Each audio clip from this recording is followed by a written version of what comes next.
what made you initially want to come on board Dora? Well, Dora was a staple growing up. In 2000, I knew who she was. I was proud to see her on TV because there wasn't any Latin representation in the animated space. And so I was so excited to see Dora on TV. I have a brother who's 8 years younger than I was, so he was even closer to that demographic for that show. So I watched a lot of the show with him. And so when I got the opportunity to demo, it was just like, heck yes, what can I do? How can I be a part of it? So yeah, very excited. What I like about this show is the music's also diverse, which is what I like. Is that important for you to kind of give a diverse sound and different instruments and everything like that to show the kind of the well-roundedness of the world? Yes, thank you for bringing that up. So a little bit about myself. I am third generation Latino. So my grandparents were born in Monterrey, Mexico. In the home, I listened to a lot of Mexican music, Juan Gabriel, Luis Miguel. And so then fast forward to 2024 or so, my wife and I have a 2-year-old daughter, and we love listening to Bad Bunny. We'd have these reggaeton dance parties around the house. And so my daughter, anytime she hears like 808 bass, she's immediately like grooving. She's just bopping.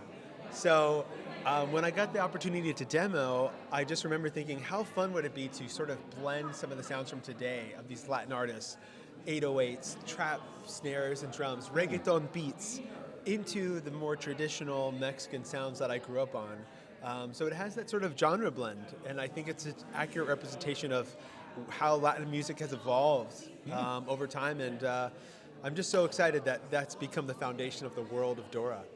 Now, how has it been, because sometimes composers only come in for an episode or two. Yeah. You got to develop it. Yeah. How was the process to be able to actually grow it from the beginning and to see it through? I'm so deeply grateful for the music team at Nickelodeon and the creators Chris Gifford, Valerie Walsh-Valdez, because when I first had a meeting with them, they reiterated that the secret ingredient to Dora is love.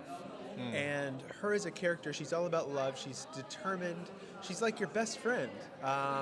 She's forever curious. She is such a positive leader.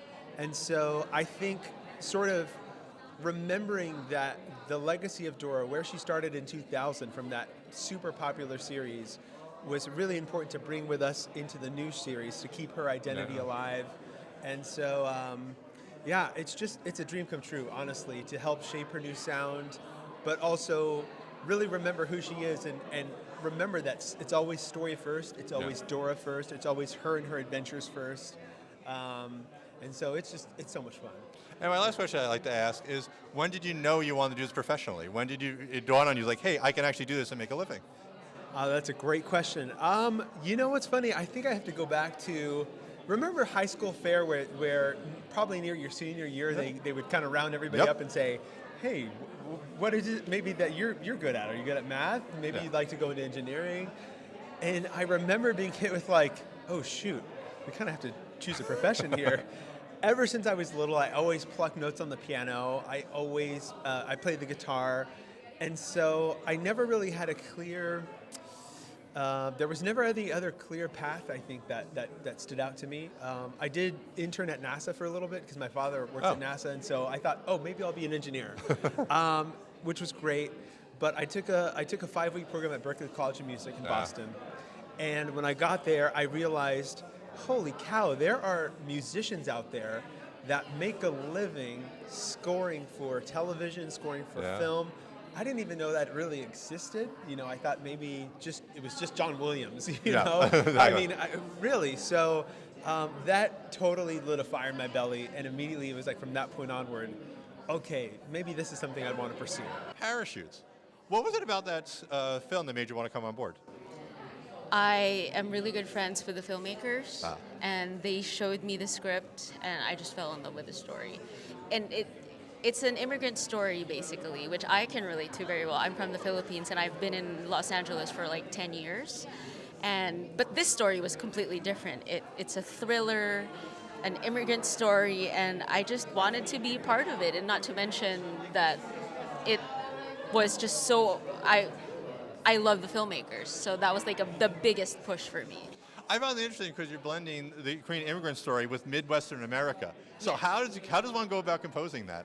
So actually, funnily enough, the main character, they wanted to use a Korean lullaby or like a child folk song. Yeah. So that Korean element was already kind of accounted for through this lullaby. So the westernization of it was including some orchestra and a little bit of synthesizer to give it the old Hollywood feel. So it's a combination of those both. And also, it's based off of a true story. And the girl that it was based off of, she's a Korean and she's a cellist. So I actually asked her to perform on the score in a movie that is about her. Well, that's the thing. So you can tell from artistic, you just feels more real. Yes. When you have all that behind you. Yes, yes. Behind the scenes. All right, so you've also done some documentary. I have, yeah. How do you approach documentary differently than you do with narrative? Oh, they're very different. They're night and day. I'm actually doing a rom-com right now. Oh. And that narrative writing, I feel like there's more starts and stops. Yeah. You know, like with documentaries, you get, like I just finished a documentary called I Love Filipino. And it's a kind of a travel lifestyle series. And I felt like I was just writing songs that were instrumental, and they could play behind the narration, the talking heads, the whole way through. But with narrative, you have to be very like delicate. Like when an actor does this one thing or says this one thing or looks a different way, you kind of have to be reactive to that with narrative. So it's a fun kind of diversity of projects. I know it's a lot of time artists, composers, editors sometimes lock into one genre or style. Do you recommend diving into the different ones that kind of enhance your musical experience? I recommend it, highly recommend it. Because then you get to experience, I mean, maybe I have ADHD with music, it could be a me problem, but it's not a problem at all. I feel like nowadays we're so multifaceted. Ask one person what genre of music that they listen to, they'll name 10. Because everyone, even genre of viewership of shows, like we don't stick to one anymore. And I think being able to work on different ones is also very helpful for the creative experience. You get to shift realities, and that's just fun. And plus it might be fun for getting out of your comfort zone once in a while. Exactly, yeah. To And challenge sometimes one project feeds into the other that comes out of nowhere, and it's inspired by a completely different genre, which adds interest to the next project. wyldepak, what made you want to come on board the project? Well, I have always wanted to write. I've been wanting to write since I was a kid. And I started in animation, about 7 years ago. I started in casting, and then I went into production, and then getting to know a lot of different parts of the pipeline. I still really wanted to write. I had my first writer's room opportunity on Amphibia at Disney. And I got to sit down on their writer's room for a month and be their sort of interim writer's assistant. And that was where I really was like, this is what I want to do. I want this to be my job.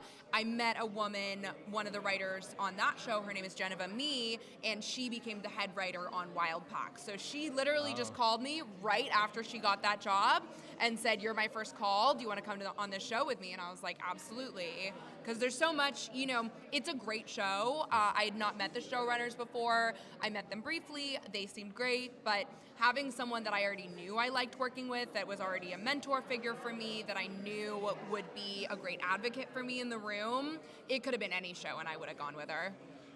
I love the show. Great, me too. No, it's because of you. It's.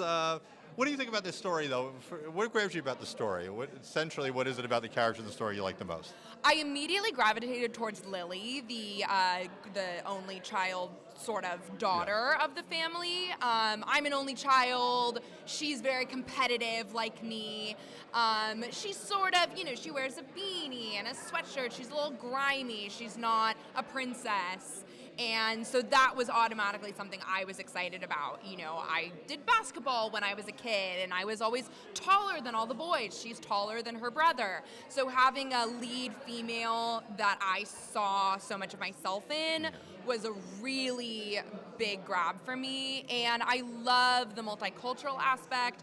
I love that it's not a perfect nuclear family. It's a blended family. They work through it, they acknowledge it, but they don't let it break them apart. And I love the pets, honestly. Of course. I love the pets. And I love the tone of the show. It has a lot of heart, but it's like sketch comedy where you're getting 2-3 jokes a minute, and that's great for me. And what I like about it is, you mentioned it, they're messy. And a lot of times kids don't see that. And they see, but messy's not bad. And that's one of the things I love about the show. Totally. Paul and Kyle, our showrunners, were very big on they told us, because I'm not a parent, but they and some of our writers who are parents told us a lot about how, kids sort of, you see your parents as like they know what's going on, right? And I'm an adult and I still call my mom for advice all the time. But they were really, they really wanted to show how parents don't always know what's going on. And they'll act like confident and then they'll turn around and be like, was that okay? And so I thought that was very cool. And yeah, I consider myself a somewhat messy, chaotic person. I have ADD. I'm not always very streamlined, and so kind of showing that, and it doesn't have to be good or bad. It's just how it is. Cool. I did notice that LMU. I'm from LMU. I graduated LMU too. Go Lions! Go Lions! How was the experience there? Think it shaped you as a writer? That's a great question. It was great. I actually started as a theater major, and I had a math minor. I had this dream. I thought I was being practical, where I thought I could go work at a high school and be like the math teacher who led the after-school drama program. But after a year of calculus, I felt that was enough calculus for the rest of my life. And I had met some kids in the film school, and LMU has a great film school. I'd never thought about working in film before. I'd always just done theater. The thought had never entered my brain. And this is a true story. I went on the film school website and I saw that screenwriting had the lowest unit requirement. And I was like, great. And, because I'm already in my second year, I didn't want to graduate late. And I've always been the goofy friend who writes little skits and stuff. So it just seemed like it would work out well. And I wanted to start as a minor and then work my way up. But the dean of the screenwriting, Jeffrey Davis, a great writer, he basically just bullied me into doing the full major. And yeah, here I am. And what was really great about LMU is two things. Small class sizes. So the screenwriting classes really emulated a writer's room where there would be 12 people max. We all review each other's pages. We all give feedback on each other's pages. And the other thing is every production student makes a short film. At a school like USC, you're only going to have 5 or 6 student films. They would do, 40 or 50 every semester. And so I got the opportunity to do makeup on a horror film, and I assistant directed, I directed, I did a lot of sets, and I realized I don't like being on set. Unless I'm an actor. I love being an actor and go into my trailer or whatever and just memorize my lines, and everybody has so much respect for the actors. They're like, oh, let her, meditate or whatever. I'm just taking a nap. But I realized I did not want to be even directing, which is something I used to want to do. And so animation, I was like, great, no set. Okay, so we're going to talk some Snoopy in the Peanut Summer Musical. What made you want to come on board the project? I came on board for some of the earlier ones. I was head of story for the ones that were 2020. Then there was a break, and went on to Sonic Prime, and then they offered me, to go back to direct the musical. There was no hesitation. I was like, absolutely, I'm in. I'm such a fan of Peanuts and Snoopy. As a kid, it's part of my DNA. So I was like, if I can be part of that legacy, absolutely, I'm in. But speaking of legacy, there's also pressure on that because you have to preserve the legacy. So what was the process of making sure you preserve the legacy, which is sacred to so many, but also, you have to, it's modern. Like we have to do something for today. What was the challenge in that? Absolutely. For me, I went back to the beginning. All of us did. It was, let's go to Charles Schultz's strips, and we actually didn't go to the Melendez stuff. We wanted to try to really make sure that we were doing our own thing. So like the new specials, they are in the tradition, but they are a modern update, and also making sure, like I said, it's in my DNA, but to really dive in deep to, where he was and who Charlie Brown is. These are little adults, and sometimes they have existential crisis.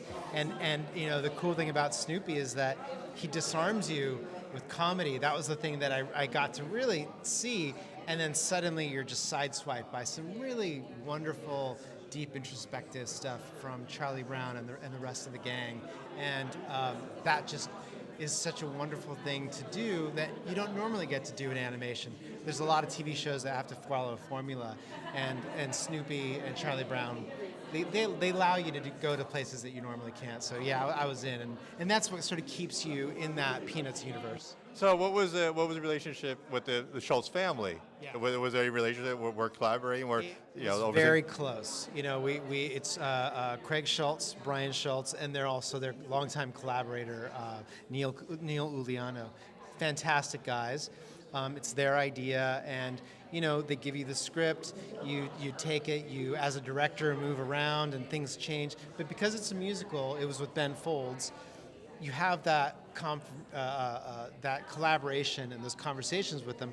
That also informs the story and it changes stuff. And then you go back to the Schultzes again, and you know, they are sort of like the gatekeepers of everything, and like, is that Snoopy? Is that Charles Schultz? So, and then at what point did you sit down and realize, looking at the footage, I'm directing Snoopy? Yeah, it was a freak out. It was a real freak out. You're like, I cannot believe that this moment is happening. And it was when they came to me and said, hey, you know, we want you to do it. And then you get the script. And when you start storyboarding it is where you're like, Snoopy, yeah. Now it's happening. You know, friends who are screenwriters, you know, when they're on set, you know, you hear those stories of like, it's actually happening. Yeah. You know, and that for me, being on set is the storyboard. So Looney Tunes, what made you want to come on board the project? I love Looney Tunes. I grew up watching it. I think a lot of my appreciation for music, but also like an understanding of what music is, comes from Looney Tunes. So, you know, I'm a musical improviser. I played a lot of jazz, you know, and when you're learning to be an improviser, you study a great improviser, and then you kind of try to sound like them, and then you try to not sound like them. Yeah. And so that was kind of my frame for approaching the music of Carl Stalling, who is the composer for Looney Tunes, where you try to like get into that, like put your hand in that glove, and then be like, okay, well, now that I know that I can do that, what do I want this to be? How is it more me? How is it an expression? Well, that's the thing, because you got to preserve the Looney Tunes, because we're fans and we'll go nuts if you change it. You also have to make it for a modern audience. So Yes. was there kind of a push and pull? How do you compose music that serves both masters? I mean, I think that part of what makes Looney Tunes so great is that so many people are involved in the process. So it's great animators who are drawing by hand. It's great storyboard artists who are laying out the poses. It's great background designers. Yeah. And then it's the composer, it's the orchestra, it's the person doing the sound effects. It's like a very handmade. And so for me, I wanted to make sure that people were a part of the score. I wanted to make sure it had an ensemble of people who can play that style. But, you know, I also, the things that make me laugh are informed by like all the comedy that I've seen since Looney Tunes were created. So, you know, all the years of Saturday Night Live and all the great film comedies, movies by, you know, Mel Brooks, and even, you know, Judd Apatow movies. You know, like there's the language of how music functions in all of that. And so what I wanted to do was bring in some of the things I've learned from that to you know, to sell the jokes in Looney Tunes in 2025. All right, so at what point did you realize that's Daffy and Porky and I'm working on this? Oh, sure. Is there a moment where you're like, wait a minute, am I actually doing this?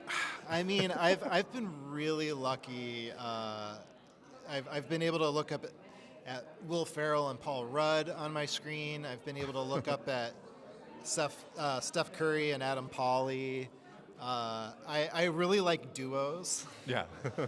Because I like to play the counterpoint between the characters.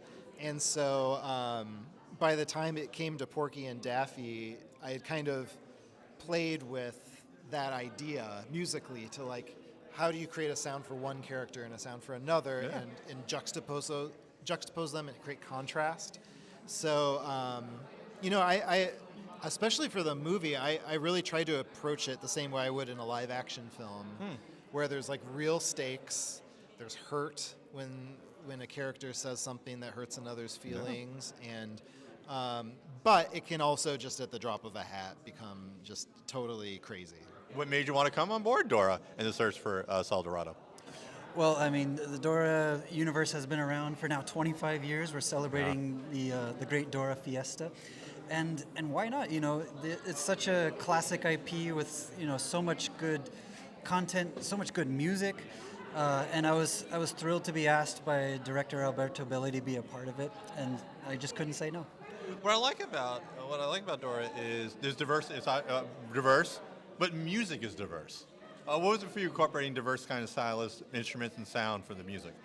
Yeah, well, for this especially, the Dora and the Search for Soul Dorado is a story that it kind of has a more focused musical identity because the story takes place around where the ancient Incas used to be. Yeah. So that's like Peru and Colombia, and the Amazon jungle. So what I did was I actually took a trip, packed my bags, and went to Peru myself. Oh, wow. Came back with a suitcase full of instruments and experiences, and put that all into the score. And hopefully, if things were done right, put out an authentic score that showed off what we think of the ancient Incas and how they mixed with Dora and her tenacity to explore. Well, I love it. It's adventure. It's exploring like the societies and also character. How fun has it been developing this music for the character standpoint, though? Oh yeah, well, character-wise, I mean, the movie's so rich with the characters and how they develop and how they kind of evolve from a simple children's cartoon, and now they have these big teenage into adult personalities and character quirks and that all is reflected into the music. I had to consider all that while writing a theme that real quickly, Dora's theme that I composed goes like this, da da da da da da da, and the concept behind it was, she's exploring, she's climbing a mountain, achieving things as she goes and gets there, and is always having fun and adventure on the way. So you guys, all right. What made you initially want to come on board the project? So I have, long story, I'll keep it short. Jeff Jenkins, who is the head of the company, Jeff Jenkins Productions, left Bune & Murray. He was former Kardashians executive, The Real World. He left to set up his own company. I got a call from a company called Three Ball Productions, and they said, hey, Jeff's coming down, he's going to relocate with our studio. We need someone to help develop a bunch of shows with him. And at that time, it was just me and Jeff. He would go and shoot stuff, and the first show that we got greenlit for Netflix was Bling Empire. So, and that was about 7 years ago, I think. And since then, they keep bringing me back to work on their shows. And Secret Lives was the next one. I just finished, I think it was The McBees, Real American Cowboys, which is about a ranching family, 4 boys and their dad, still out, doing pretty well. And I rolled straight into Secret Lives fairly quickly after that. Now, Secret Life, the thing is, there's so much gold in it, so much footage, great, wonderful footage. They're amazing, these But at the ladies. same time, you got to cut it. Like, you got to Yes. cut it down. So what's the process of you kind of weaning? Because you got to filter it down, and it must be difficult sometimes, the choices you have to make. So I had a look. I checked in with the AEs how much footage we have. And it's approximately 220 terabytes of data, which I worked out somewhere between 4,500 and 5,000 hours of footage. That's a lot. On the last two. It's a heck of a lot. And, physically impossible to go through everything with a fine-tooth comb. But we're really lucky. So Field works in the initial stages with the story team. So we have the story producers, and they put together what's called a string out of the scenes that they think are going to be in each episode. They kind of shape out the arc for the season. In theory, which is great, I don't think I've ever worked on an episode where the string matches the final product. Of course. So we're focused on the string gives you a starting point. It's almost like a blueprint, right? But when we have to throw out scenes and bring other stuff in, then that's when we may need to go and dig deep into the raw. The other issue we have, though, is we're usually putting a cut out internally in a couple of weeks from starting. So 2 weeks for a cut of a show that's kind of coming in around 42, 44 minutes. It's a lot. I mean, we do it with a collaborative team effort, pretty much. Cool. And going back, we asked the origin story. When did you know you wanted to be an editor, that you could do it professionally? Man, I got all these long stories, so that is a long story. I started off in New York. It is. I was in New York, came to America, decided I wanted to work in film and TV. I was older. I wasn't, in my teens or 20s wanting to do it. So I started working on indie movies in New York. And then I realized that I loved, if I wasn't writing or directing it, and I've done a few things, that editing gave me the most creative input that I could have on a film or a show. So I started getting more involved with that, and I got a job with Nickelodeon, or Viacom really, doing promos for all Comedy Central Nickelodeon shows. And that's what got me into editing, and I did some feature films, and then ended up developing a lot of shows for ABC on the scripted side. You've seen The Good Doctor, Quantico, American Housewife, a whole bunch of stuff. And like I said, coming back, then I got this call 7 years ago, hey, come and help work some development with Jeff to set up these unscripted shows.